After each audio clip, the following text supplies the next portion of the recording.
Hello, good morning student. एक बार फिर से स्वागत है आपका अपने YouTube channel yes maths classes. आशा करता हूँ कि आप घर पर होंगे और सुरक्षित होंगे। आपकी पढ़ाई अच्छी चल रही होगी। हमने टेंथ की जो नया सिलेबस आया है 2021-22 के लिए, उसकी मैथ्स की बुक स्टार्ट कर रखी है आरबीएससी बोर्ड के लिए, जिसका मैं आपको चैप्टर फर्स्ट पढ़ा रहा हूँ, जिसका नाम है वास्तविक संख्या है। उसकी एक्सरसाइज 1.1 के अंदर कल हमने यूक्लिड विभाजन पर में पढ़ी थी, जिसका आज मैं आपको और सवाल सोल्व करवाऊंगा। और लास्ट वाले वीडियो में हमने कुछ परिभाषाएं भी देखी थी सम और विषम संख्या की। तो उसके हिसाब से आज हम सम संख्या और विषम संख्या का सूत्र बनाते हैं। तो सम संख्या का सूत्र क्या होगा? 2n। क्यों? क्योंकि कल जो परिभाषा मैंने बताई थी उसके अंदर मैंने आपको एक चीज़ बताई थी कि सम संख्या में दो का पूरा पूरा भाग जाता है, मतलब ये दो का गुणनखंड होगा, तो इसे 2 × n के रूप में लिख दिया।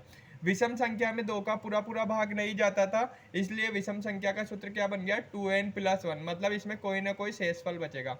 ये आपके काम में आएगा इस एक्सरसाइज 1.1 के अंदर ही, इसलिए इन्हें जरूर याद कर लेना। अगर आपका कोई फॉर्मूले की कॉपी आपने बना रखी है तो उसके अंदर जरूर नोट डाउन कर लेना इसे। अब कल हमने यूक्लिड विभाजन से एचसीएफ निकालना सीखा था। आज मैं आपको उसका एक और एग्जाम्पल बता रहा हूँ, जैसे 867 और 255 का एचसीएफ हम किस तरीके से निकालें। तो मैंने बोला है कि आपको जो बड़ी वाली संख्या है उसे तो आपको भाज्य बनाना है, और जो छोटी वाली संख्या है उसे आपको भाजक बनाना है। तो 255 का भाग जब मैं इसके अंदर देता हूं तो ये कितनी बार चल जाएगा? 3 बार।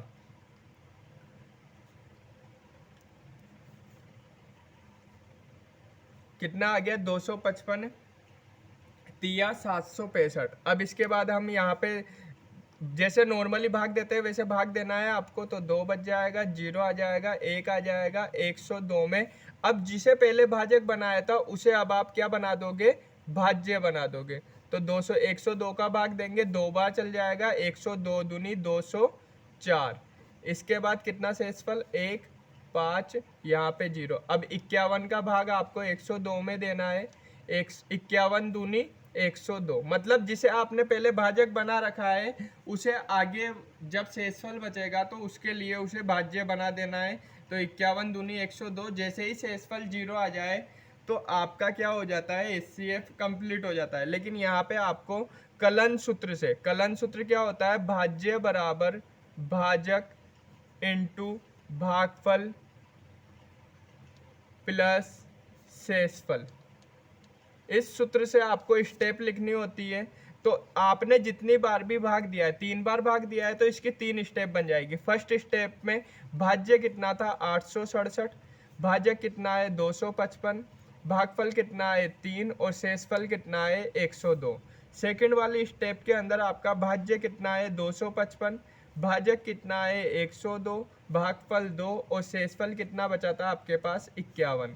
थर्ड वाली स्टेप के अंदर आपका जो भाज्य है वो 102 है, आपका जो भाजक है वो 51 है, आपका जो भागफल है वो 2 है, और लास्ट में आपका शेषफल 0 आया है।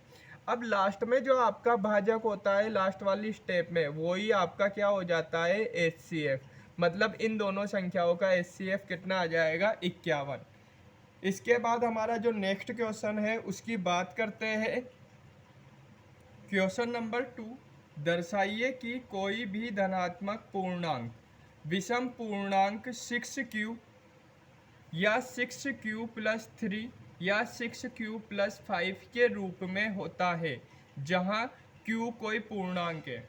अब इस सवाल को सोल्व करने के लिए आपको एक तो कलन सूत्र याद होना चाहिए, जो कि मैंने लास्ट वीडियो में बताया है।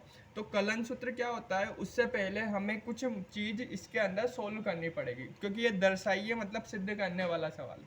तो देखो, माना कोई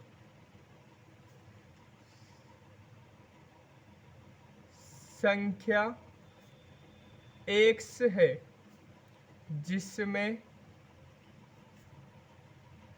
q का भाग, जिसमें 6 का भाग देना है, जिसमें 6 का भाग देना है। तो देखो यहाँ पे बात समझ लेना, तथा भागफल q प्राप्त होता है, q प्राप्त होता है।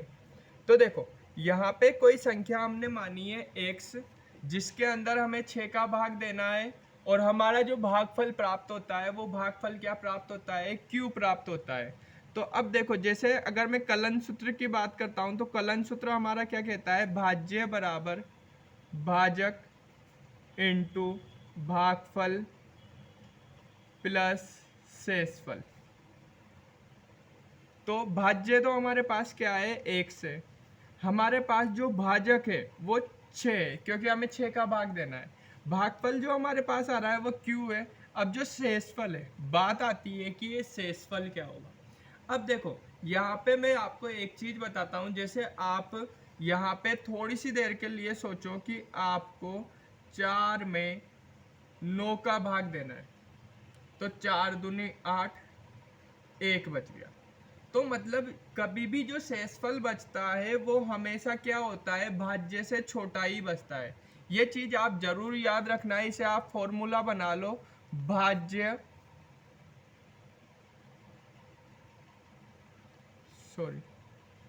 भाजक ग्रेटर देन होगा शेषफल के। भाजक का मान हमेशा बड़ा रहेगा, शेषफल हमेशा छोटा रहेगा, है ना। अब यहाँ पे जैसे बात करते हैं शेषफल, तो देखो भाजक कितना है, 6, मतलब हमारे पास शेषफल 0 बच सकता है। भाई पूरा पूरा भाग बच चल गया तो शेषफल 0 भी बच सकता है। x जैसे 6q + 1, हमारे पास शेषफल 1 भी बच सकता है। इसके बाद x बराबर 6q + 2, शेषफल 2 भी बच सकता है।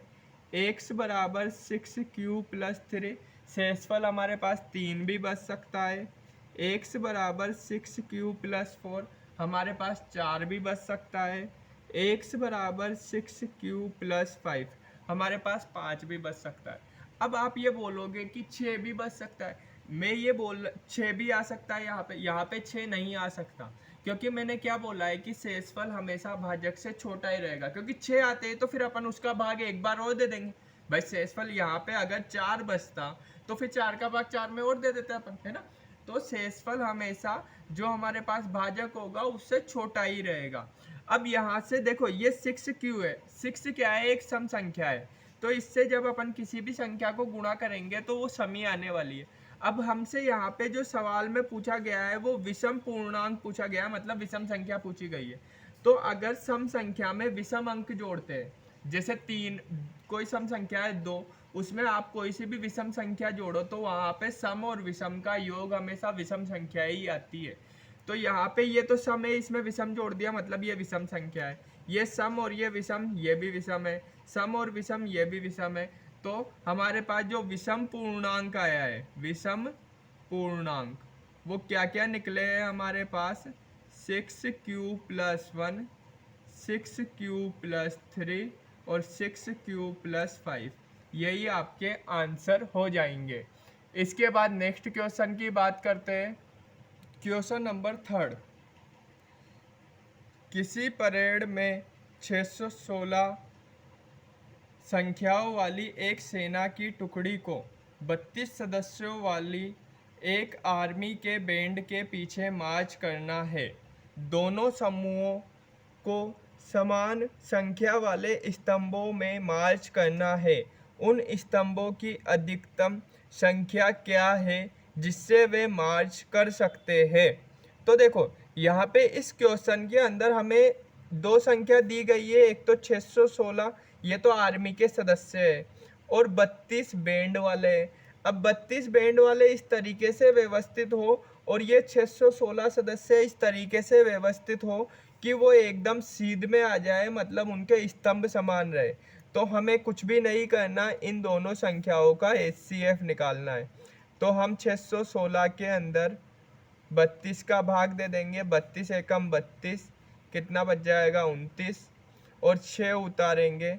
अब वापस फिर से भाग दो, क्योंकि पूरा भाग नहीं गया ना, अभी तक 6 उतारा है अपन ने। तो 32 नाम कितने हो जाएंगे, 288।